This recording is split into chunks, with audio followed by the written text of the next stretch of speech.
I found 12 things that Chase just won't tell you about their credit cards, and you won't believe how one person used a simple Chase credit card hack to achieve a $100,000 limit on their Chase Sapphire Reserve card. Also, there's one thing you must never do to avoid getting put on the Chase Blacklist, which keeps you from owning any Chase cards for at least a decade.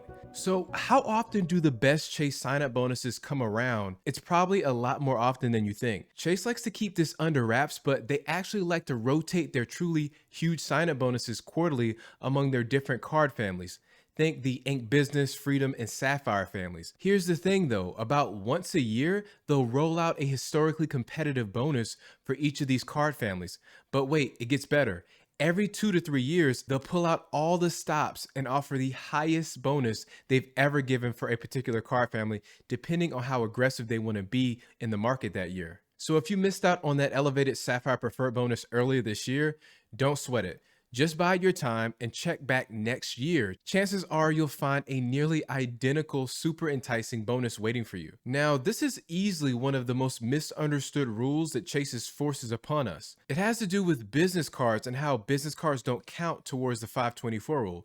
And so the 524 rule means if you've opened 5 or more credit card accounts in the past 24 months, you'll likely be denied for a new card from Chase. This applies to all Chase personal and business cards, including the ones they issue in collaboration with other brands like the Chase Amazon Visa card. Business cards don't usually count toward your 524 status though. That's because most of the time, business credit card applications won't show up on your personal credit report. So let's say you opened 3 personal cards and 2 business cards in the past 2 years. You'd still be in the clear under the 524 rule for the most part. The one curveball to watch out for is the Capital One small business cards. They unfortunately will appear on your personal credit report. Now, if you have business cards, you might be thinking you can only use them for online or in-store purchases, but that's just not true. For example, if you use a payment processor like Melio, you can take your business credit card and pay any utility bills or lease payments and any vendors or contractors that typically only take checks or bank transfers for payment. There's a 2.9% fee per payment, but you get to increase your cash flow and hold on to your money for another 20, 40, or 50 days. You can even send invoices and accept credit card payments yourself. It's free to sign up, and I tested it myself using my Amex Blue Business Cash Card. You can hit the link below to start sending business payments using your business credit cards. So what if I told you there was a way to earn an extra 10,000 Ultimate Rewards points when you sign up for a Chase card like the Sapphire Preferred? Well, here's a little insider tip. If you apply for your next Chase card in person at your local branch, you could actually score an extra 10,000 Ultimate Rewards points tacked onto your sign-up bonus. Seriously, it's that simple. But the perks don't stop there. The bonus period for in-branch applications usually lasts at least a month longer than the online offers. And to make life even easier, you can schedule an appointment with a Chase banker online to get this deal. So if you're all about racking up those points, consider making a trip to your local Chase branch. Let me tell you, I was shocked to learn how someone was able to double their credit limit from $50,000 all the way up to $100,000 on their Chase Sapphire Reserve card.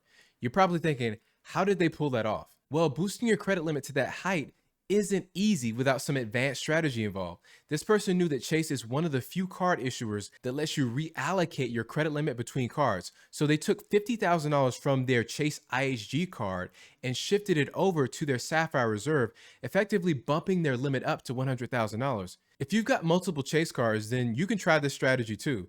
Just keep in mind that each card you draw from has a minimum limit you must leave intact. For the Chase Freedom cards, that minimum is $500, and for the Sapphire cards, it's either $5,000 or $10,000. So if you're looking to supercharge your credit limit, this little trick could be a game changer for you. Now, have you ever thought about adding another Chase card to your wallet? You might wonder if there's a hard cap to how many cards you can have. Well, there's no hard and fast rule on the number of Chase cards that you can own, but don't go thinking it's unlimited either. Chase does set a strict limit on how much total credit limit they'll extend to you. It's called a maximum exposure limit. Back in the day, this was pegged at about half of your yearly income. But these days, it's a bit more nuanced. Chase digs deep using every data point they have on you to determine what your personal credit limit will be. They take a comprehensive look considering factors like your payment history, credit score, how much you're swiping that card, and even how much money you've deposited with them. So while you could theoretically have multiple Chase cards, just know that they're crunching the numbers behind the scenes to figure out your credit worthiness. But listen, maybe you've already reached your maximum exposure limit with Chase and you want access to even more credit. That's why I made this list of 10 credit cards that guarantee your starting limit before approval. Just hit the link below to see your limits. So I've seen so many people complaining about how they missed out on better Chase sign-up bonuses by just a few days sometimes. But I'm here to tell you Chase has been becoming a bit more forgiving about this. Here's the deal. If you call up their customer service within 30 days of signing up for your card and ask them to match the newer sign-up bonus, chances are they'll refund you the difference. So if you jumped on an 80,000 point offer and then later see a 90,000 point offer a week later, just pick up the phone and ask them nicely. More often than not, they'll make it right. It's like a price match, but for credit card bonuses. It's another way that I think Chase is becoming more customer friendly these days. While Chase can be pretty accommodating in some ways, they're no pushover either when it comes to suspicious or unwanted account activity. Chase can essentially debank you for behaviors they don't like. There are plenty of cautionary tales out there, like one person who saw their credit limit on a Chase Freedom card nosedive from $20,000 down to $500. Now, why did that happen? So the part that they left out until the end is that they carried a maxed out balance for about 3 months before paying it off. And that's a huge red flag when it comes to Chase. And they're not the only ones who face the chopping block. Others have had their accounts completely shut down for a variety of reasons, such as applying for too many cards too quickly, having too much credit extended relative to their income, showing spending patterns that don't look normal for how much they earn, rapidly cycling through credit limits, spending big chunks in a short time frame, trading or brokering rewards points, or engaging in manufactured spending can trigger a shutdown. So while Chase offers a lot of perks, they're also keeping a close eye on how much you're using their products. That's why it's so important to diversify who you bank with. I suggest opening accounts with every major issuer and bank type. Next, there are still tens of thousands of people with a Chase card that's kind of been discontinued because it's not open to the public for applications. The original Chase Freedom card paved the way for the newer Chase Freedom Flex card. We call that the OG Freedom card. And it was known for its 5% cash back in rotating categories, just like the Freedom Flex card. Chase discontinued the Freedom card for new applicants back in 2020. However, if you're feeling nostalgic or think that the OG Freedom card is a better fit for you, there's a workaround. You can actually still get your hands on one by calling customer service and doing a product change or downgrade from an existing Chase card. So even though it's not in the spotlight anymore, it's not entirely out of your reach. So if you love maximizing rewards, then you're gonna like this.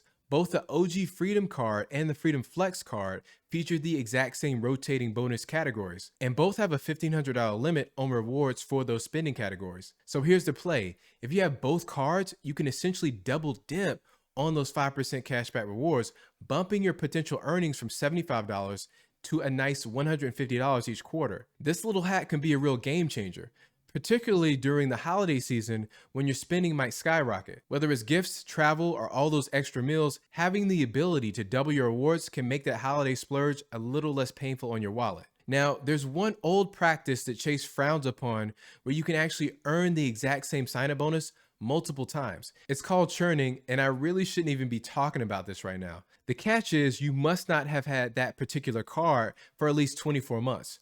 For the Sapphire family, the waiting game is a bit longer at 48 months. Now, savvy cardholders have a go-to strategy to maximize this opportunity. What they often do is downgrade from a Chase Sapphire Preferred card, which comes with a $95 annual fee, to the OG Freedom card that has a $0 annual fee. The added benefit of the OG Freedom card is you can still hold both the Freedom Flex and the Unlimited cards. So at that point, you have 3 no annual fee Chase cards. You have the Freedom Unlimited, the Freedom Flex, and the OG Freedom. Then they patiently wait out the 4-year period. Once those 48 months are up, they apply for a brand new Chase Sapphire Preferred card, and boom, they're eligible for a brand new sign-up bonus, which can be anywhere from 60,000 to 100,000 Chase Ultimate Rewards points. Now, next, you gotta know if you do Chase dirty, they will put you on their blacklist for a very long time. By the time you get off this list, you'll be a completely different person, guaranteed. It's that long. And one surefire way to land yourself on this blacklist is by having charge-offs against Chase, or money that you owe them that was never paid back and they just wrote it off as not recoverable. Once you're on that list, expect to stay there for about a decade. That's right, 10 long years of being in the doghouse with the biggest credit card issuer in the US. Now, if you're on that list and you're wondering how to find out if you've finally been given the green light, well, there's no easy way or painless way to know.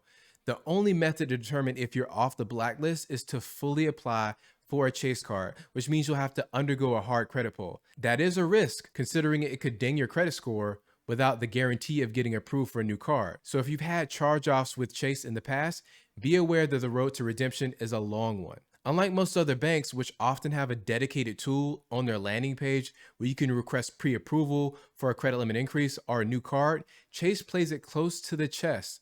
They'll decide whether you're ready for a new offer, and you pretty much have zero say in the matter. Most people call these targeted offers that are custom to your particular situation. Now, Chase has a few types of targeted offers that they might grace you with. First, there are the in-branch pre-approvals. So sometimes you'll find out that you're pre-approved for a Chase card right then and there when you meet with a banker. Second, you've got the targeted mailers. You may find an envelope from Chase in your mailbox presenting you with a physical offer that you can complete either by returning it to the brick and mortar branch or by going online. Lastly, you have the just for you offers hiding in plain sight on your Chase Ultimate Rewards account. It's right under the Explore product section, and you might see some good options there. People report that some of these offers, especially those showing a fixed APR, might even let you get around the infamous 524 rule. Now, if you ask me, I think it's a big mistake to miss out on targeted offers like this.